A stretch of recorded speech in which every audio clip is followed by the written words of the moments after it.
Games in student ministry. Some love them while some avoid them.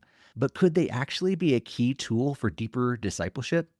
Today, we're talking with Mike McGarry about the theology of games, why they matter, how they can open the door for meaningful conversations, and how to use them effectively in our ministries.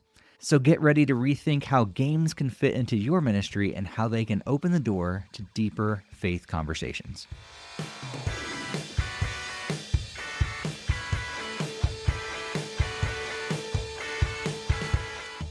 Welcome to Student Ministry Connection, a podcast for student ministry leaders who want to connect and grow. My name is Steve Cullum. And one thing I've learned in my nearly 25 years in student ministry is that there's often a tension between fun and deep teaching. Some ministries lean heavily into games, while others focus almost entirely on theology. But what if those two things don't have to be separate? My guest today, Mike McGarry from Youth Pastor Theologian, is passionate about helping students grow in their faith.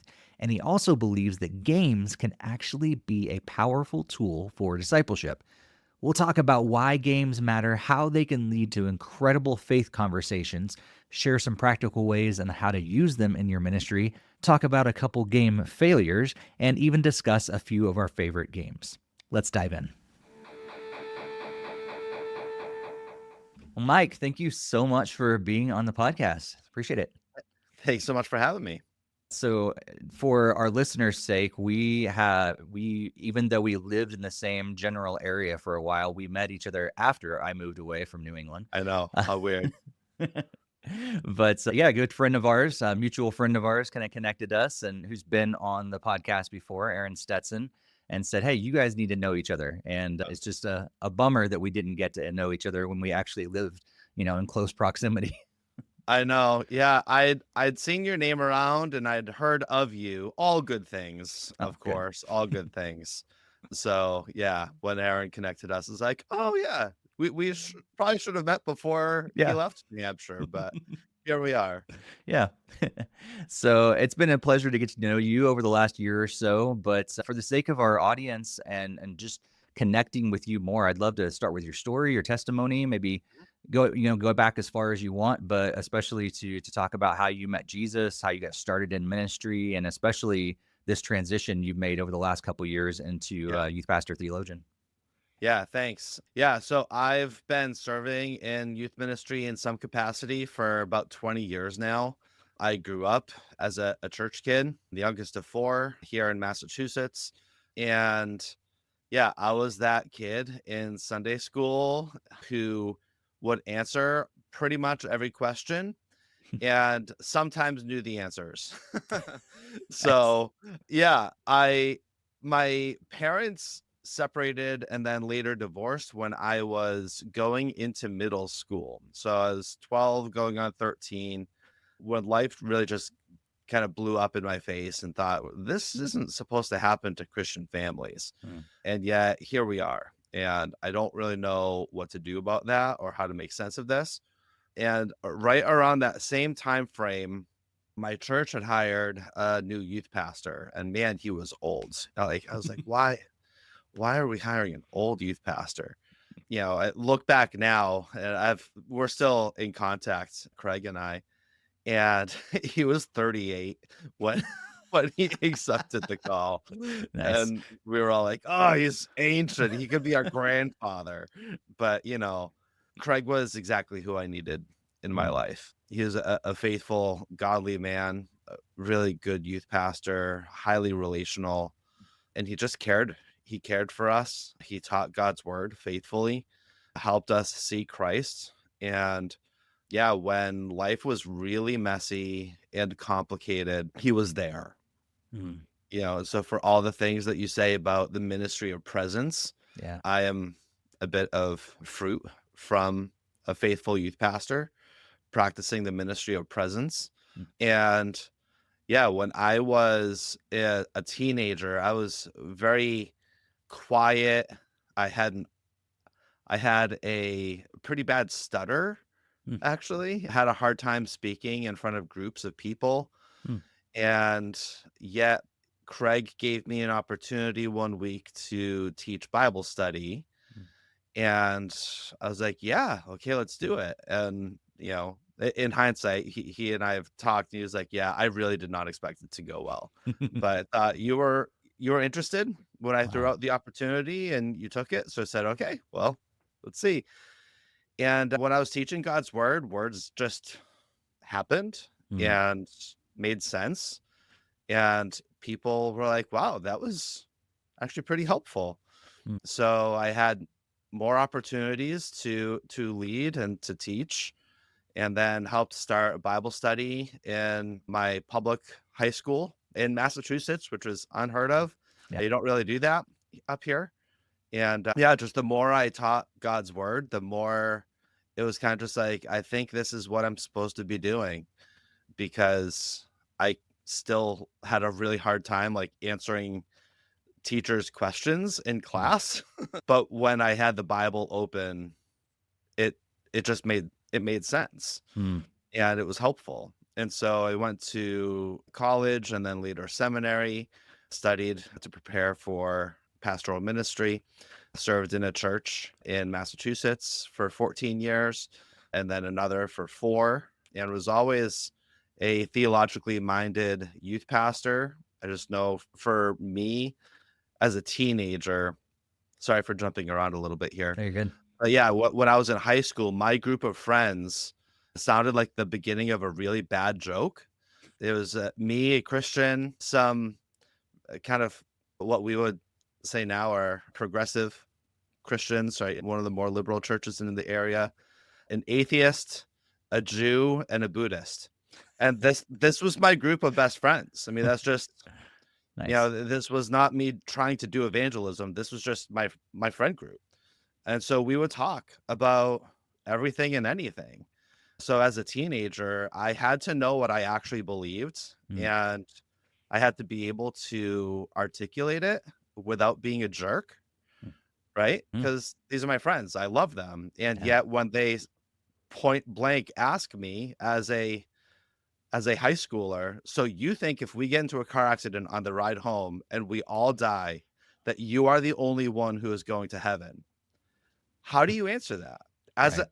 As a 16-year-old guy hanging out with your friends, right? Mm, And but yet here I was. And that's just the situation for a lot of kids mm, in New England, because it is very post-Christian. It's very difficult to find faithful, gospel believing peers who are Christians and living for Christ in your school. So you're going to have a lot of non-Christian friends.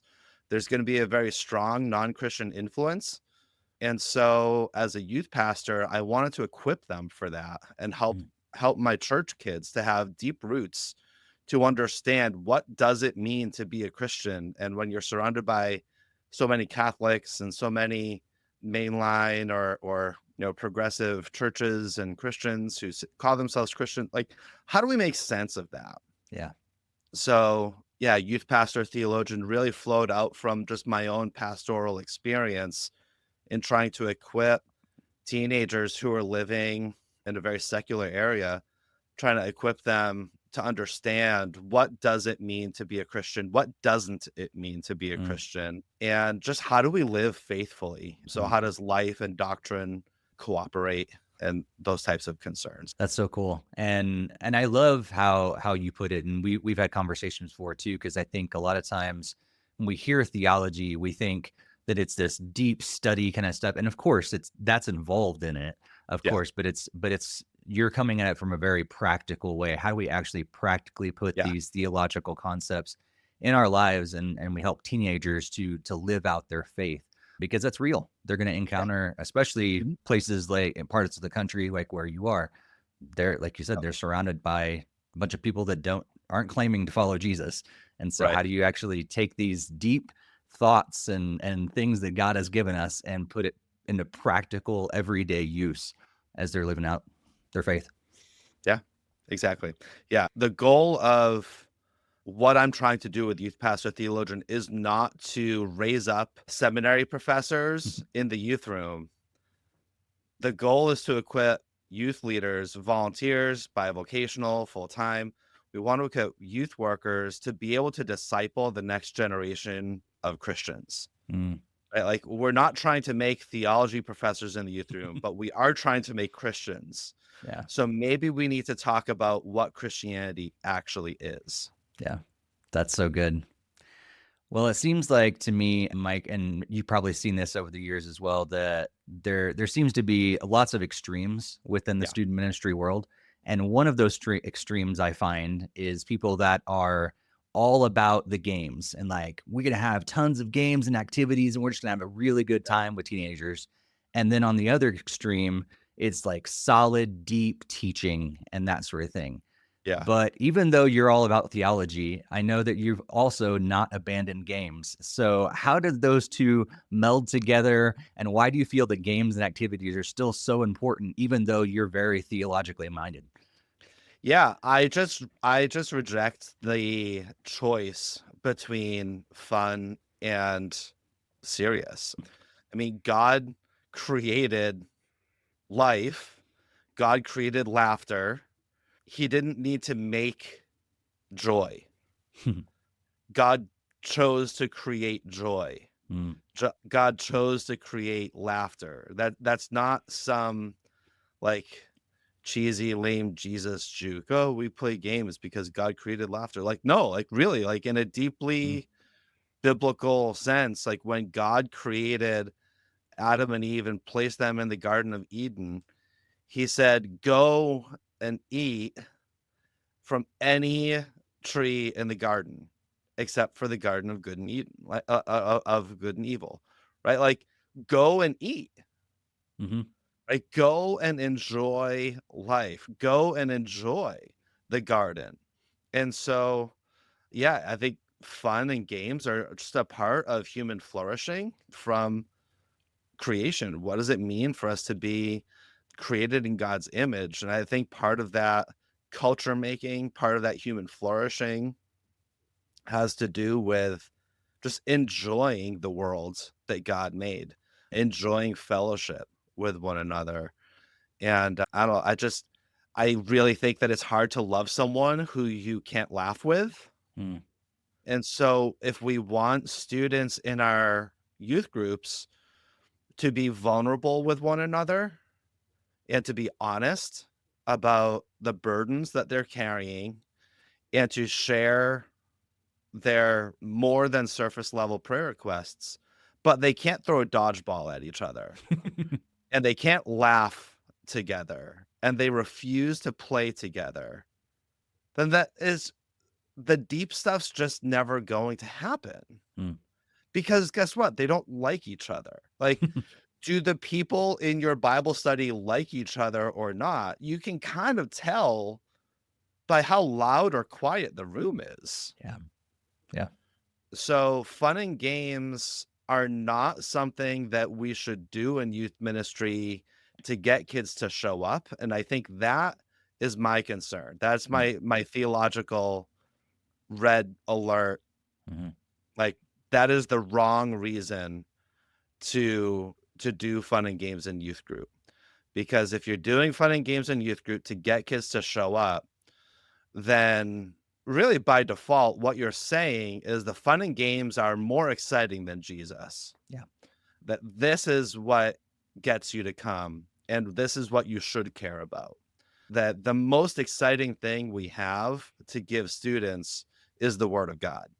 Do I really believe that? Or do I just say it when I'm Mm, talking to parents or to other youth pastors? Like, do I really believe that the most exciting part that of ministry is leading kids to Jesus? mm, So if that's true, then how do we create a culture of life and a culture of joy, a culture that embodies the fruit of the gospel?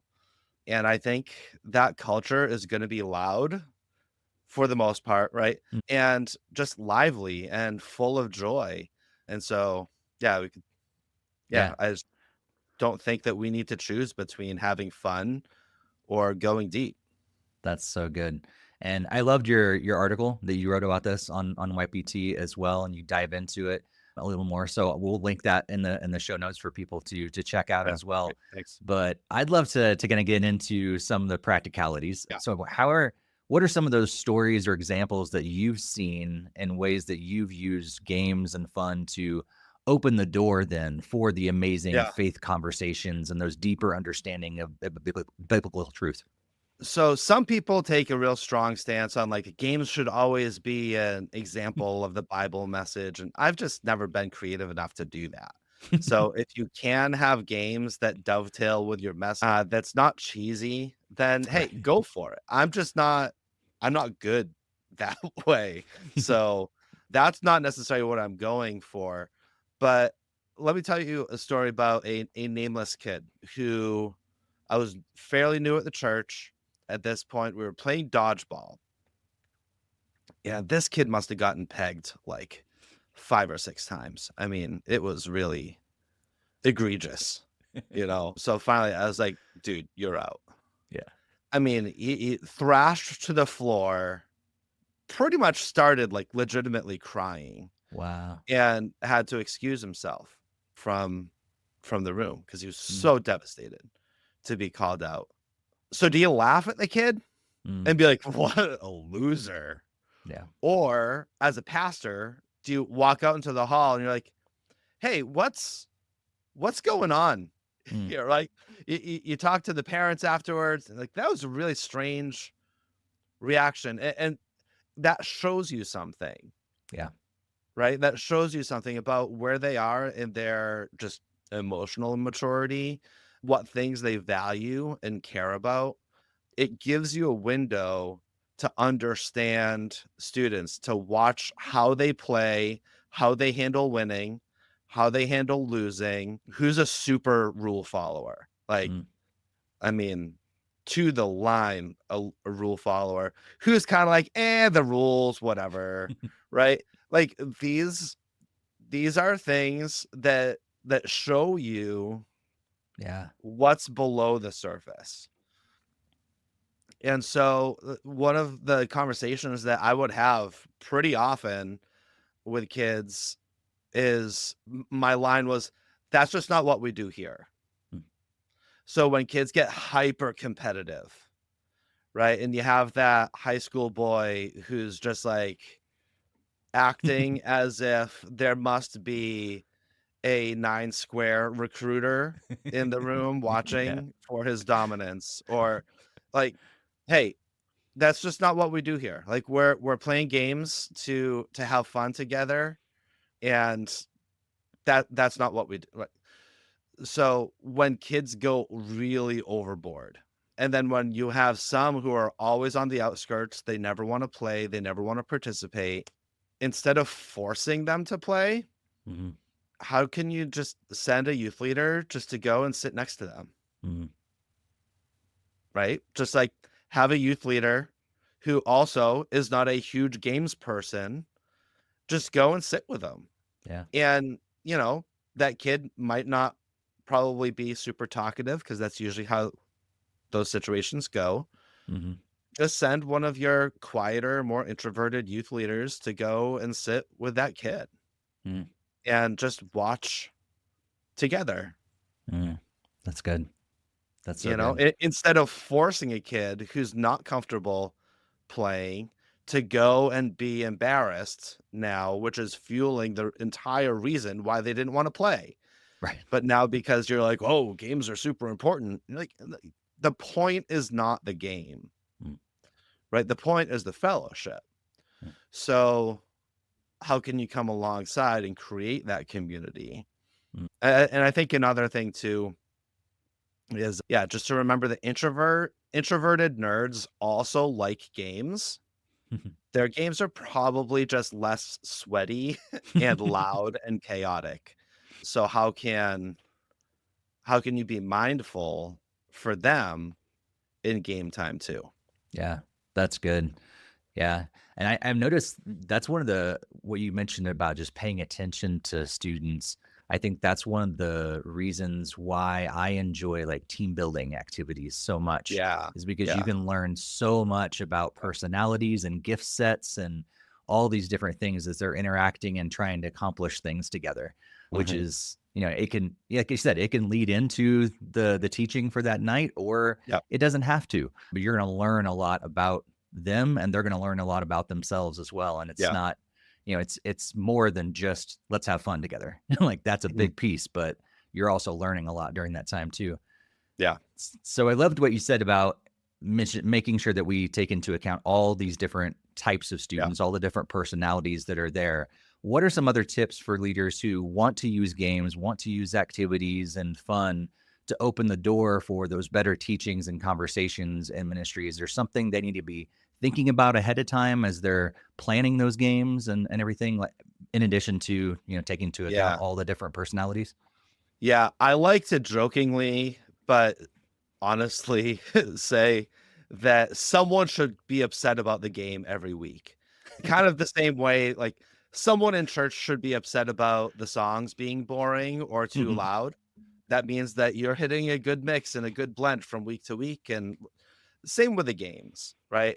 The If the jocks are always the Mhm. superstars, then you run a jock ministry, Mm. right? You run a youth ministry for athletes.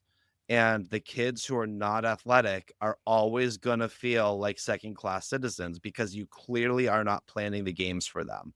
If your games are always strategy puzzle games, then the athletic kids are going to feel like games are so boring here, right? I mean, it Yeah. just, you want a blend and a mix, and in my experience, the best way for that to happen is to have just a team Mm. of youth leaders who enjoy different types of things on rotation planning the games. Mm. If you have one person, usually you, right, planning the games every single week, the games are going to sound like you Yeah. every single week for a good reason.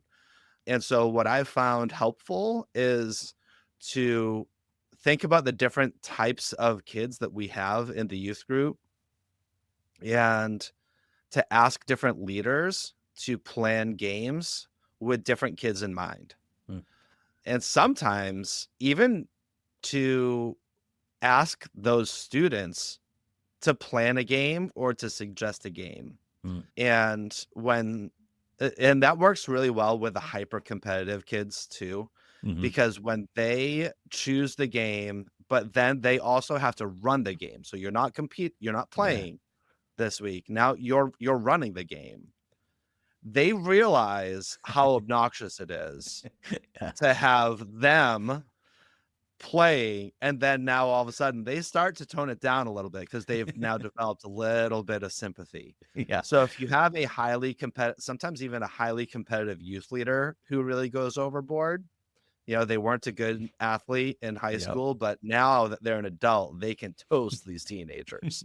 I think we've all either been that person or had that person on the team. Yeah. Yeah, right. Just delegating to a team and talking through what is the purpose of games. Mm. So it's really important to have that conversation with them before you deputize them to lead the game.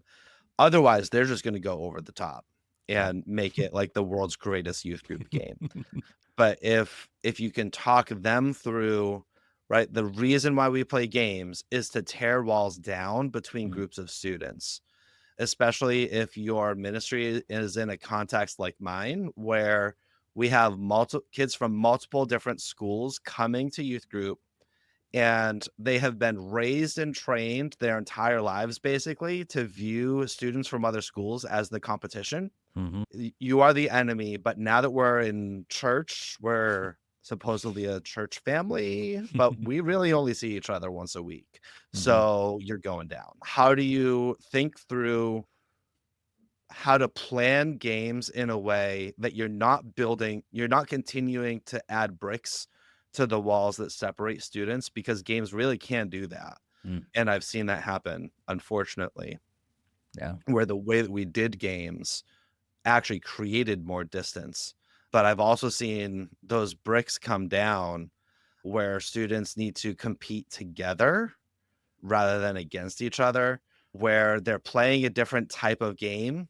You need to rely on each other because it's a group activity, right? If we don't Mm. work and collaborate together, we're not going to do well with this. And so there are ways to lead games that can bring some meaningful unity in your group across cliques.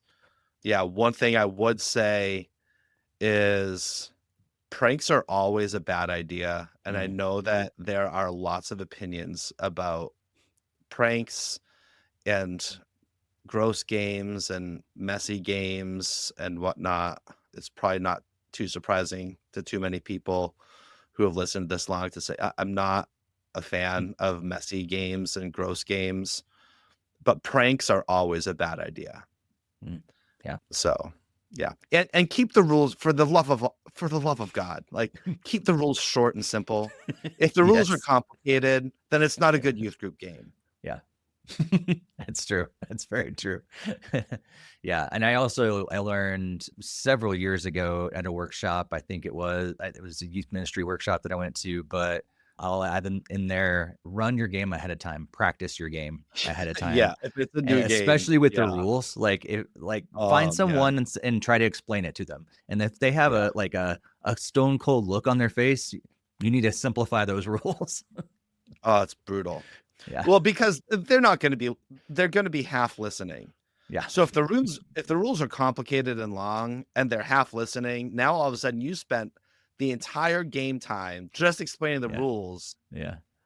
and now you're forced to either shorten the lesson for the game, which hopefully is the actual life of your Mhm. ministry, or you've now explained the game that you're not even going to play, and that's Right. frustrating for everyone. Yeah. Yep. Mike, I love how you mentioned bringing a team, but also highlighting students and giving them an opportunity. And I Yeah. think back to your story. My story is very similar. Is because a youth pastor gave me an opportunity to lead something within the youth group, Yeah. and that opened the door to me being where I am today. And the same for you as well. So I think that's always something to keep in mind. But also, something I related to what you said was that hyper competitive kid. Put him in charge of leading, and I have frequently students that are asking, "Why don't you ever play the game, Steve?" I was like, "You don't want me to play the games because I'm that It's hyper better for competitive everyone. person." Yes. You I would was like, see my great need for sanctification if I exactly. played this game. Yeah. Exactly. Yeah. Oh man. So with that in mind, we've talked a lot of philosophy kind of stuff, planning, making sure the games and activities are the best, but what was a time where a game didn't go as well as you had expected, or maybe it just didn't work out, or it didn't accomplish what you thought it would? Yeah. The first example that comes to mind, there's sadly too many stories I could tell. How long do you want this section to be? But the first example that comes to mind is game night. There was no message. There was no, you know, bait and switch, or it was just a game night. So we Mhm. didn't know what to call it. I had to label it something. So in my ridiculousness, I called it the Night of Awesomeness. And for some reason, the name just stuck. Mm. And the subsequent ones were Part Deux and Part Trois, right? Nice. But like the Night of Awesomeness. The first one, however, was a train wreck. We, yeah, we planned all sorts of gross games, bobbing for Tootsie Rolls in a bedpan, an actual bedpan. It was new. That was our excuse. It's new. Sure. It's not been used. It's still a bedpan that we filled with Mountain Dew and put Tootsie Rolls in and had kids bobbing for Tootsie Rolls in it. It just other gross things. There was one food game that we did that I won't give details because I don't want people to think, "Oh, that sounds fun," and do it. That was it was a prank type of Okay. activity with food that was just really gross. And I thought that this was really funny. I thought it was going to be great. I thought, hey, this is what we do because hashtag youth ministry, right? Sure. Church is different. In my church, it was really hard to get kids to bring their unchurched friends for multiple reasons. Well, kids actually did bring their unchurched friends to this, and I thought this was great. They're going to see that we're not those boring Christians. We're super cool. And the feedback I got from multiple students who brought friends was they kind of felt put off actually by the Mm. grossness. And they were like, if this is how you treat people here, why would I want to go? Oh, wow. And if you are laughing at publicly embarrassing kids and making them eat and drink gross, like, why would I want to go if this is what you're doing to people? And I've brought so that was it. I mean, that was the knife in gross and messy games Mm. for me. I was just like, never again. Just Yeah. not doing it again. Went to camp a couple years ago with my youth group. This was years after. It was even a different church than where the original one was. And yeah, they did messy games and gross games and whatnot. One kid got called up front to do it and basically felt, the whole camp is like cheering for Mm. her to have to like do the gross things. And I just felt really gross Mm. and like shamed Mm. afterwards that she didn't want to do that, but Mm. she felt like she had to. And she was like, I'm never volunteering for anything again. Mm. Wow. And so I think for us as youth pastors, as youth workers, as adults, we might look back with nostalgia about some fun things that we experienced, but it's not cool. I'm not sure if it ever was, but kids are not impressed by some of the things that we think, oh, that's just what we do with youth group. Mm. So yeah, just be thoughtful. Never embarrass kids Mm. in front of their peers. Even if you think like, oh, they have a great sense of humor, it'll be really funny. It's just not worth it. So Yeah. yeah. Yeah. Yeah. And can I clarify just to make sure? Because I've had both experiences. I think I'm definitely getting the impression that you're talking more about those messing games that really do isolate certain students and make them feel embarrassed, could make them feel embarrassed and things like that. So, Yeah. for instance, we've also done like a Jello game night, and everybody knows ahead of time all the games are going to have to do with Jello. Everybody's going to participate. It will Yeah. be a messy night. Bring another change of clothes before you go home in your parents' car. Yeah. Those kind of things don't necessarily fall in that category because Yeah. they're When when different when the things. theme is messy game night, Yeah. I think that's a little bit different. Yeah. Yeah. Yeah. So what are some of your favorite games to play? What are like the ones you go back to over and over? Maybe certain themes or specific games that you really enjoy playing with teenagers? Yeah, one of my favorites, again, super, super basic, but it always goes well, is a game I call it That's Me. Other people call it Over the Mountain or Mm. just lots of other different things. So everyone circles up in chairs. There's one fewer chairs than there are people, so there's always one person in the middle. And I would usually, with painter's tape or something, put like tape out a box in the middle of the circle. And you have to say something that's true about you. And if other people can say that it's true about them also, they shout, "That's me." And they have to put a foot in the tape box in the middle of the circle before they can find a new seat. Mm. So it's fun, it's active, but it's not really an athletic game, even though there's definitely been some broken chairs and thankfully not broken bones, but bruises. Yeah. But it's just a fun game. And also, you get to know people a little bit. Everyone can play and participate. It's easy, very low prep.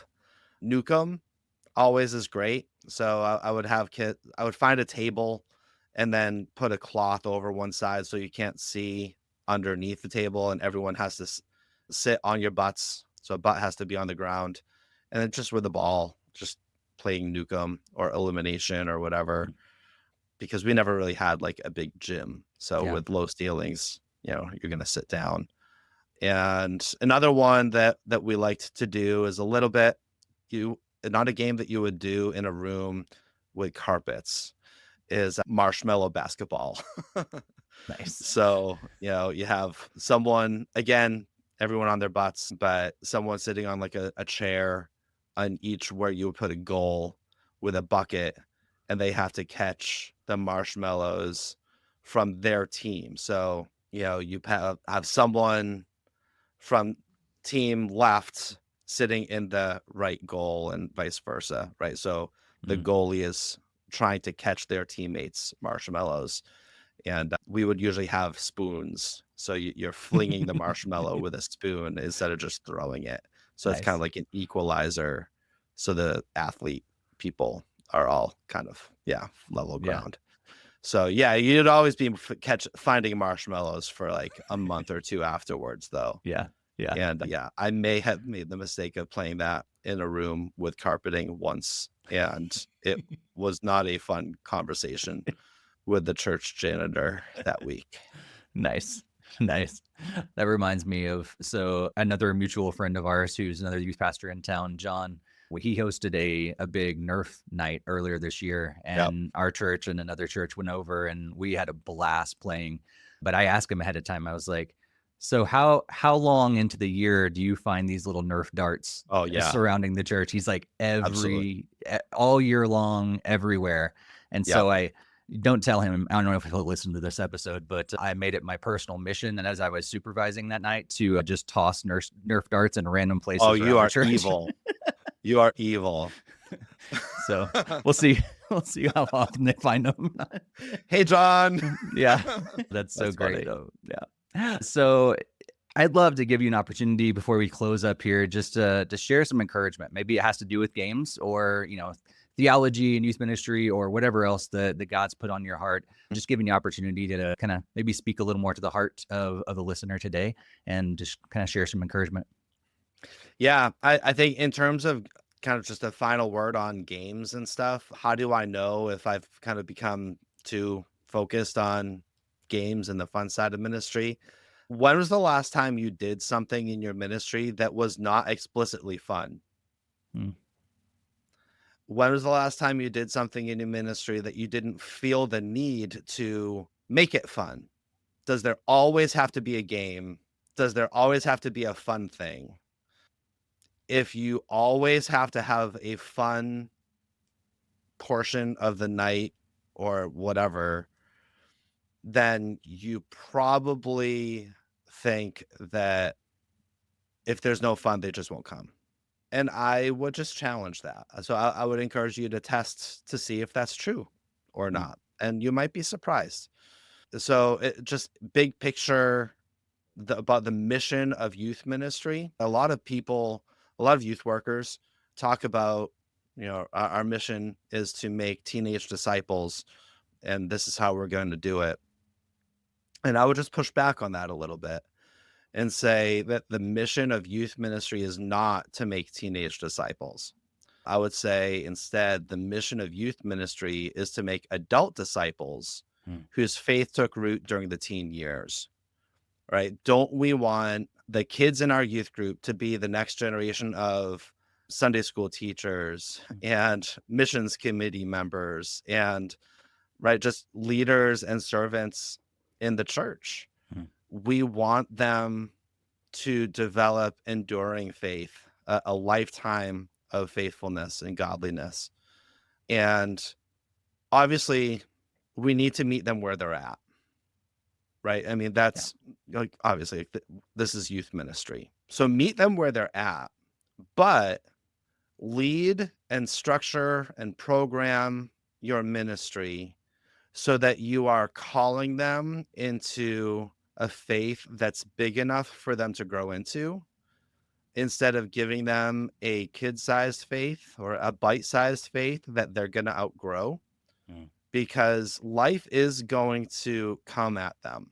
Whether they go to college or enter the workforce, or someone gets sick or tragically dies, or they're experiencing hardship, or they start wrestling with really deep doubts and they say, I went to church, I went to youth group, and my faith has no response to these serious questions, but I know a lot of youth group games. Why would they continue to grow in the faith when life is really complicated or difficult or painful, when their faith has nothing to say to those hard realities? Hmm. And so I'm not saying We just need to throw theological fastballs at our kids. But we do need to have real conversations with them about what it means to be a Christian. My go-to example is about the Trinity, Mm. right? It's who God is. Like the Trinity is the fundamental doctrine of the Christian faith that makes Christianity unique. This is what makes Christianity different from Islam, from Judaism, from every other religious worldview. And it's complicated, right? It's difficult to teach, it's difficult to understand. But you know why? Because God is a mysterious God Mm. who has made himself known to us and yet remains a mystery because he is God. Yeah. So when are we ever teaching kids about who God is and what God is? Or are we assuming that they're not interested? It's too difficult for them. They'll be bored. I'm too intimidated to know how to teach it. Right? It's just these are important conversations for us to be having.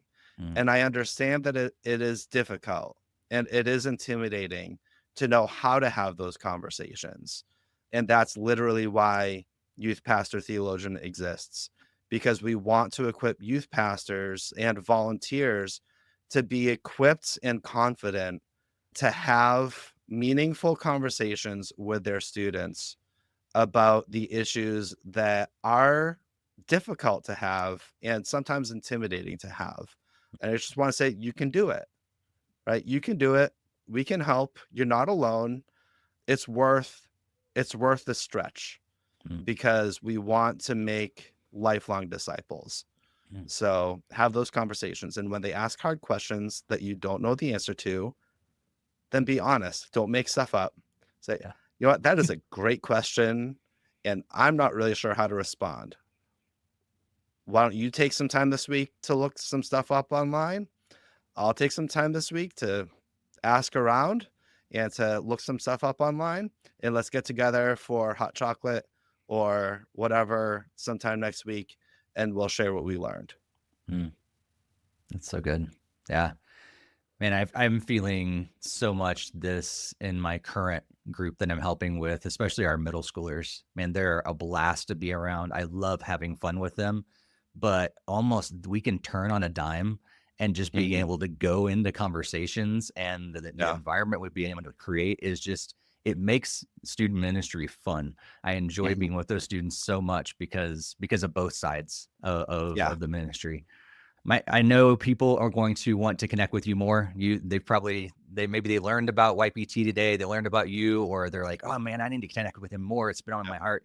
What's the best places for them to find you online, connect, learn more about all about YPT, and also about your workshops and trainings that you guys have going on?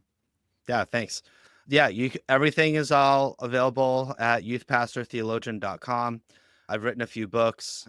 We got a blog, we have a podcast, and yeah, we host training workshops that equip youth workers to be able to teach the Bible with both depth and clarity. Again, rejecting the notion that you need to be really deep or you can be really clear. We want to help you be able to teach the Bible with depth and clarity. So that's a workshop that you can sign up to host at your church to train and equip your volunteer team and to invite other youth ministries in your community to come and to be equipped too. We have an online cohort that's running right now that includes youth pastors from around the world, actually, that are part of that. So you can check the website for more information about upcoming cohorts for that. And yeah, find us on social media at Youth Theologian. Send me an email, Mike at youthpastortheologian.com. Yeah, happy to connect and see how we can serve and encourage you. Cool. Well, Mike, thank you so much for your friendship and for taking some time to be on the podcast today. I really appreciate you and all you're doing for the youth ministry world, and just pray that God continues to bless all your ministry. Yeah, thanks so much, Steve. Yeah, thanks for your ministry and for having me on today. Thank you so much for joining us for this episode. If you enjoyed it, there's two things that you can do that would really help me to continue getting great guests like Mike. First, you can share this with someone else who serves in student ministry, maybe someone who needs some guidance on games in their youth group. And secondly, you can give us a positive rating on your favorite podcast app. And if it allows you to, leave us a review. And if you want to go beyond that and support my ministry with National Network of Youth Ministries, head over to nnym.org/Steve Cullum, or just follow the links in the show notes where you can learn more about joining my financial support team, my prayer support team, book me to speak at your next event or training, or just learn about how NNYM can help you thrive as a leader. Also, if you haven't registered for the Orange Conference 2025, I will be there, and I've got a code that can help you save $25 off your ticket, and you can share that with others if you want to as well. Just head over to theorangeconference.com to sign up and use the code STEVE25 at checkout, or follow the link in the show notes. And just a heads up, that's an affiliate code, so not only are you saving yourself money, you're also helping Student Ministry Connection. And if you've already registered, please contact me. A few of us from the NNYM team will be there, and we're hosting a free meal for youth pastors, and we would love to have you join us. Again, be sure to check out the show notes for all the links that we mentioned in this episode, including a link to Mike's book, Lead Them to Jesus, which contains an entire chapter on the topic of youth group games. I hope to have you back on future episodes. Our current release schedule is every other week. But until next time, be sure to stay connected. May God bless your ministry.